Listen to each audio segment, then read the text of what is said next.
Thank you, Tatiana, for this lovely introduction, and thanks for you guys for being here on this Monday morning.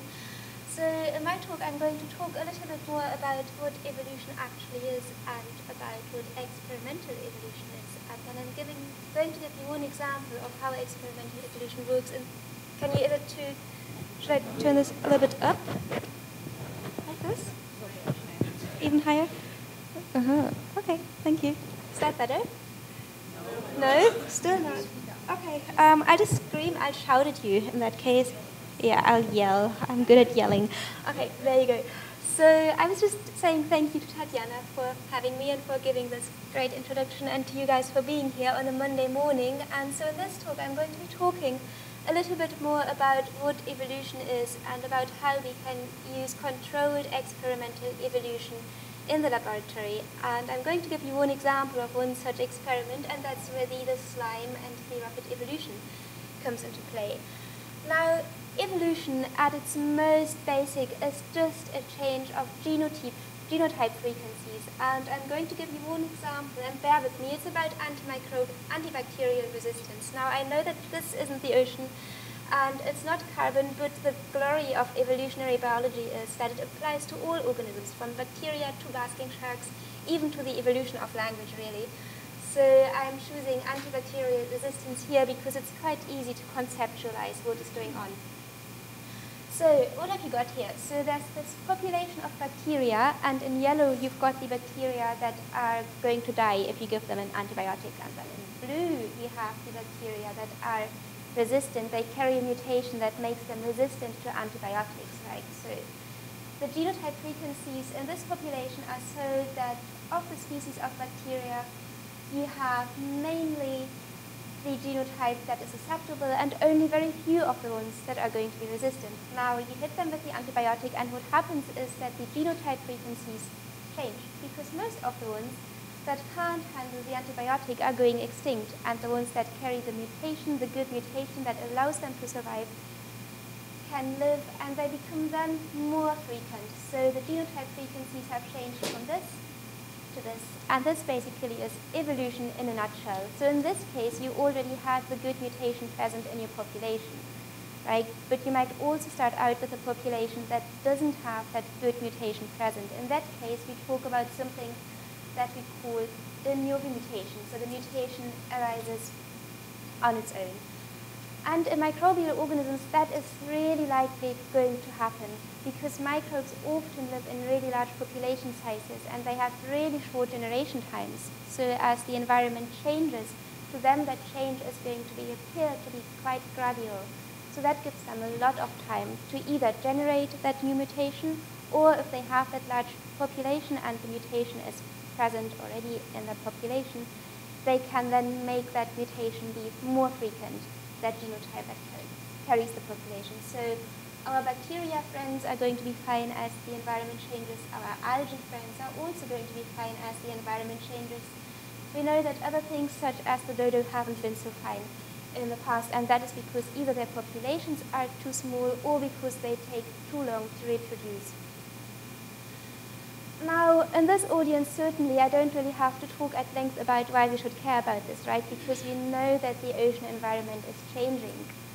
And also, I'm not going to have to go into great detail about why we should care about phytoplankton, even though I'm sure that with all this evolution talk, this slide must be a bit of a comfort to you, right? We have a nice algae population here and here, and this just is to highlight that phytoplankton are really, really important, right? They make half of the oxygen that we breathe, and they're absolutely fundamental in our biogeochemical cycles. And the way that biogeochemistry works in the ocean really depends on what kind of algae we have, right? It makes a difference what kind of functional group there is. And even within a single functional group, the physiology can vary, right? Some cells might be a bit larger, others might grow faster, others might make more photosynthesis. And we are really interested in characterizing what these different algae are doing, and also in who's going to be there. However, what we're really good at the moment is this characterization, right? We're quite good at going to the ocean and looking who is there, what are they doing, But in the future, we need to get a lot better at figuring out how to predict what are they going to be doing in the future so that we can figure out better what is going to be happening to the biogeochemical cycles in the ocean. Especially with regards to modeling, because quite often at the moment when we look at biogeochemical models, what we plug in are data that we get today, data that we can measure in the short term. And as I said, we're really good at measuring short-term responses. So these short-term responses in evolutionary biology are something that we call phenotypic plasticity. And it's what an organism can do with its current genetic makeup if you put it into a new environment. I'm going to give you two examples. My favorite example of phenotypic plasticity is quite easily the Hulk, because it's kind of a gentleman on a motorbike, and then something terrible happens, and he gets really stressed, and he turns green, rips off his shirt, and gets angry, wants to smash things, but on the inside it's still the same man. So no change to the genotypes.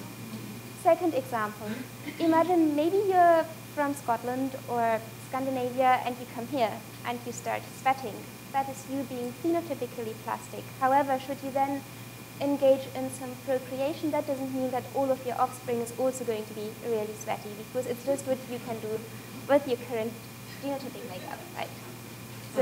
So much as for phenotypic plasticity. What does this mean for phytoplankton? It means that if we take a phytoplankton today and we put it into an environment that is maybe hotter or that has lower pH or more nutrients, less nutrients, it means that we take that phytoplankton and we kind of time travel it to the future. So we measure what is today's phytoplankton going to be doing in the ocean of tomorrow. And that's not really enough, because in the end what we want to know is how is the phytoplankton of tomorrow going to be doing in tomorrow's ocean, because as I said earlier, phytoplankton are so small that their generation times are really rapid, and they live in these really large populations, so they are going to have ample time to evolve, right?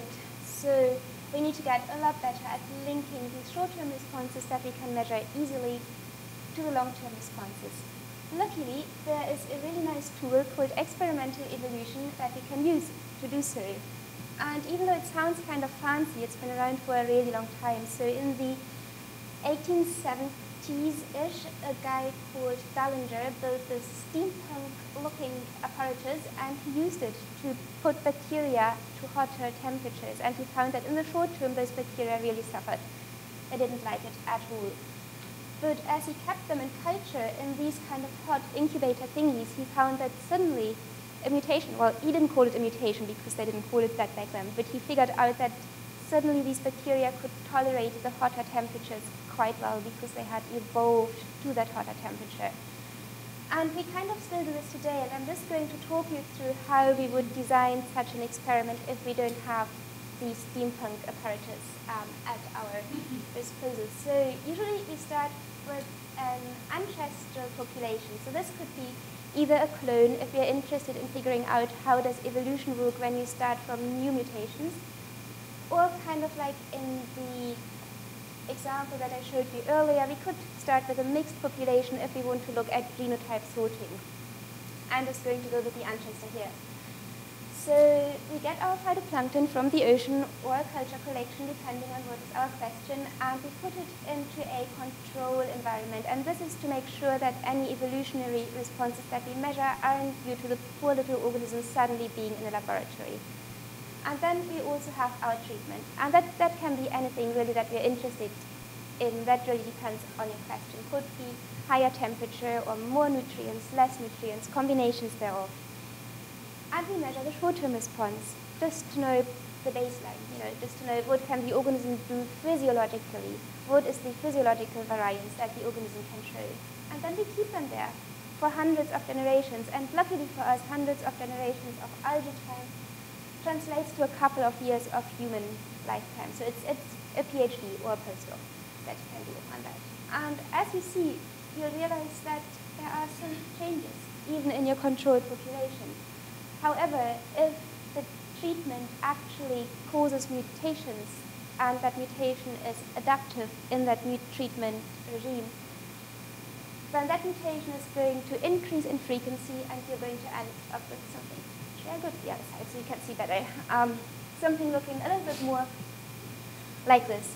And then if you're interested in whether or not this mutation has come at a trade-off, you can also do what we call a reciprocal transplant, put them back into the ancestral environment, and if then these ones here, these evolved ones, can't grow anymore in that environment there, that means that they have become locally adapted to the new environment. Okay, so the exact design depends obviously on your question, and your question that is important should never be, can my favorite microbial organism, can it evolve to my favorite environmental driver? Because the answer to that is always yes. If you have something in that big a population that mutates that quickly, the answer is going to be yes. So what is experimental evolution good at then? Well, one really nice thing about it is that we have this really big body of theory. Pretty much any question that you can ask has been asked and has been answered in theory. So you can base your empirical expectations on something that has been done before. That really helps with the experimental design. And I think the most important thing, and Tatjana already mentioned it, is that experimental evolution is extremely controlled. So if you're interested in linking some kind of environmental cause to an effect evolutionarily, experimental evolution is your go-to approach probably, because it's really powerful in that way.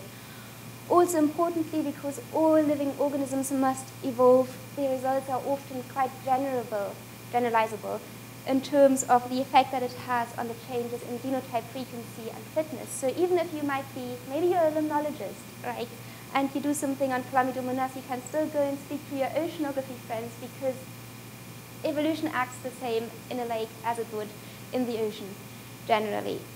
The one thing that experimental evolution isn't so good at is pinpointing the evolution of exact phenotypes. So if you're interested, for example, in size or photosynthetic activity, both processes that are really important in terms of carbon fixation and sinking carbon to deeper layers of the ocean, experimental evolution isn't going to give you a number, but what it is going to give you is a range of numbers, and that already can be quite important, especially if you know the biology of your organisms fairly well.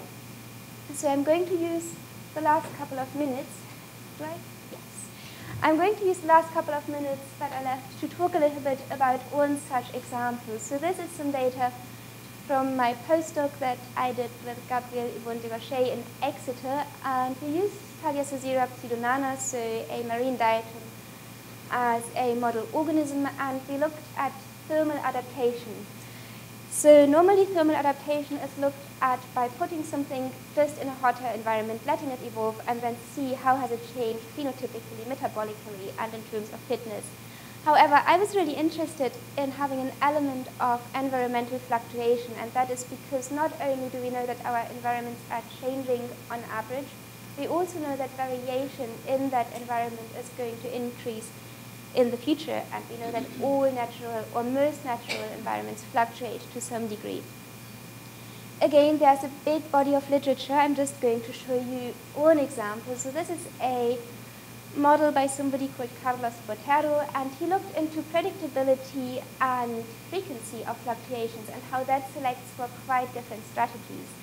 And he found that if you have something that is fluctuating rapidly but predictably, you get the Hulk, you get a lot of plasticity.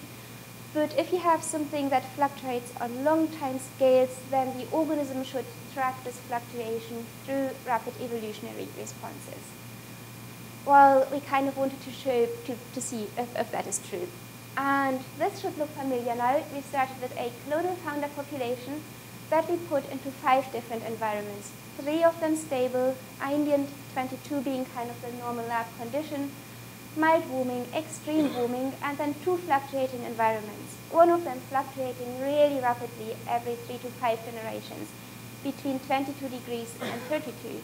The other one fluctuating on more slow kind of time scales every 30 generations.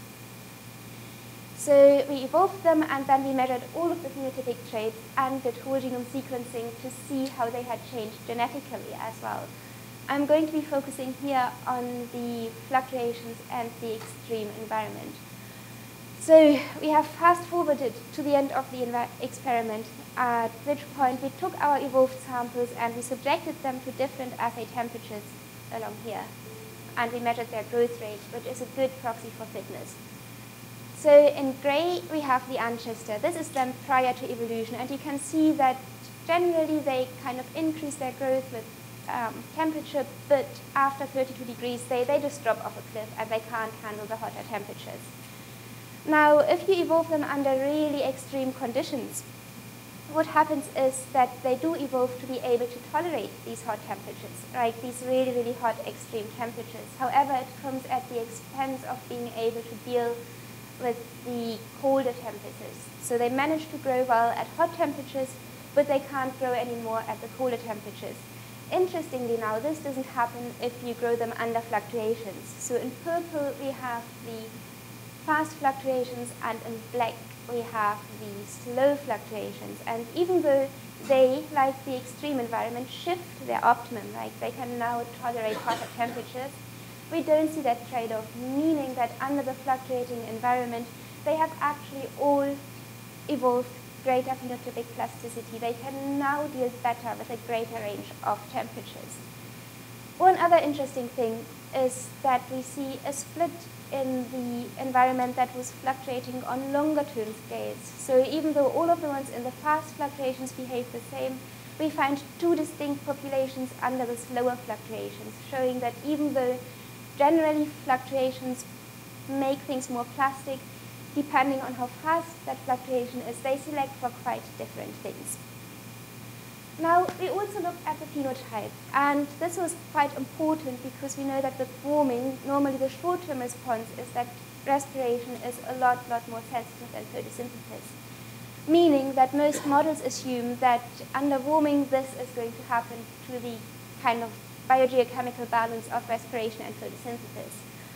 This is also what is being plugged into models quite often, but what we find here is that regardless of the warming scenario, that balance is reestablished across all the environments that we tested. And then the nicest thing maybe is that we find that reestablishing of the balance when we then go away from that single species in the lab and we take natural isolates and we look at them throughout the season, and when we look at communities, we always find that in the long term, this balance of respiration to photosynthesis is being reestablished, even though the mechanism might be quite different. When we pooled all of the phenotypes, again, this is the lab study, we find that generally the fluctuating environment behaves a lot like mild warming, whereas hot warming, or extreme warming, behaves a lot more like the ancestor.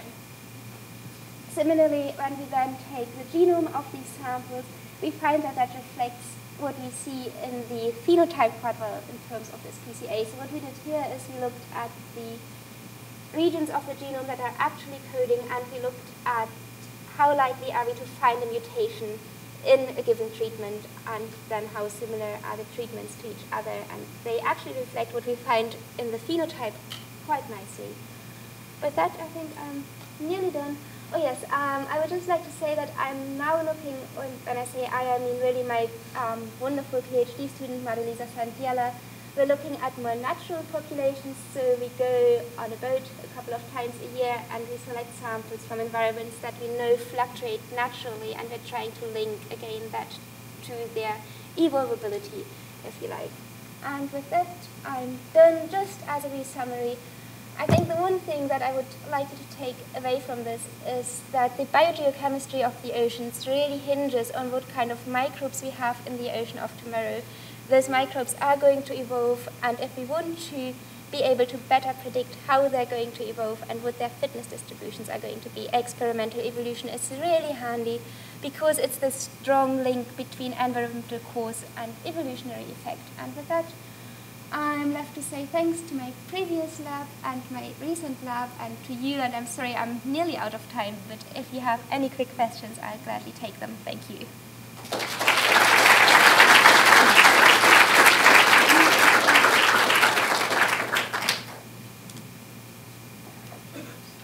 Time for questions.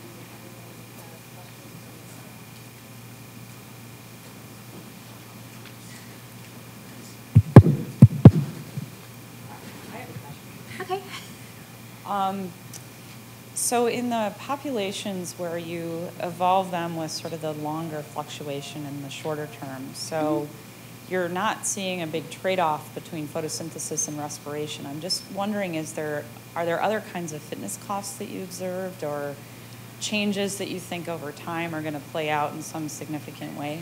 That's a really good question. So, and actually, we have tested for a number of things. So, for example, you could also look at competitive ability. That would be the natural next thing to look at. And we find that they basically turn into super algae. Anything that we have tested, they do better. There might obviously be something hidden that we can't find. So, for example, these are all asexual populations. We don't know if maybe somehow their sexual cycles are going to be influenced by that, because we can't test that with that experimental setup. But anything we have tested, they just do better. I hope they never leave the lab. They're quite scary. You grew the Hulk.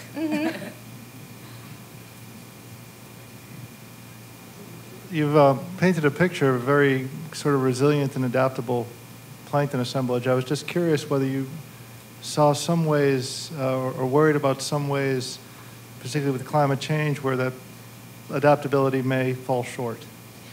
Okay, so it depends really.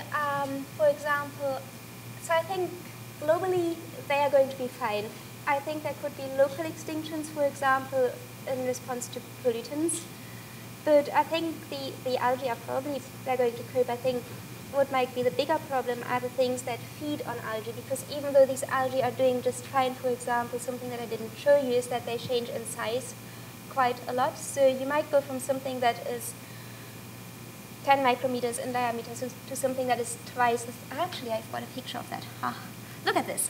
So actually we go from something that is about 10 micrometers in diameter to something that is almost twice as large. And for them that is fine, but for the things that are maybe size selective, they might not find them anymore, and the things that don't really have a choice in what they eat might struggle as well, because if you're used to eating maybe an apple, that is easy, and then the next day somebody asks you, eat a watermelon, no knives and forks, you're going to struggle, right? And so I think even though the algae are probably fine, it is more the things that feed on them that maybe we need to be concerned about, especially because those things have longer generation times, so they might not evolve quite as fast, so there could be a bit of a mismatch there.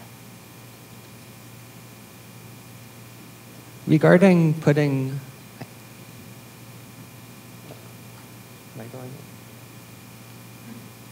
question over here. Regarding putting this all in models, I'm wondering, the other way to do this is to have like a really big model like Darwin that has a lot of phenotypes and just allow those phenotypes that do best in a particular region to do best. I'm just wondering what the benefit of doing this over that kind of Darwin approach is.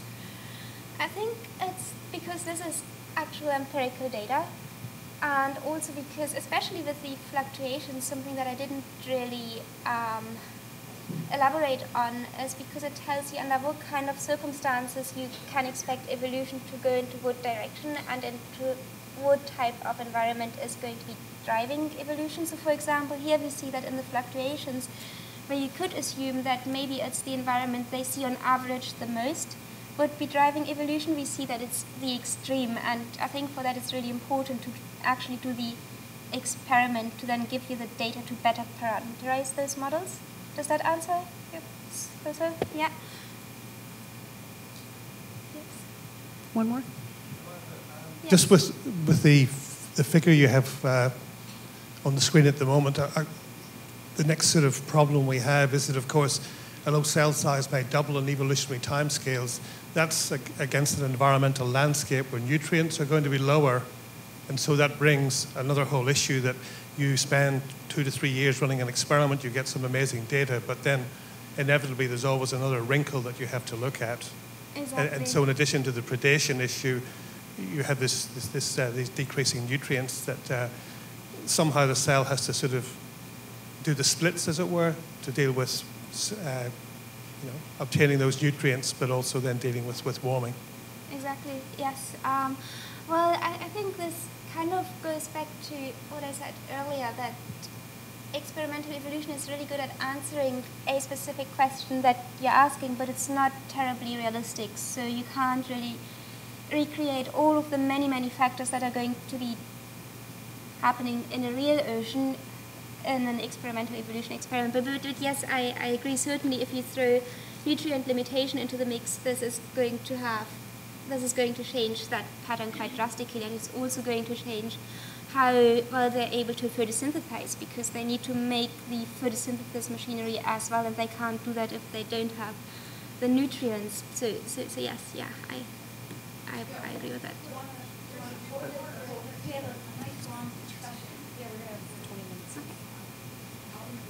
Okay, shall I?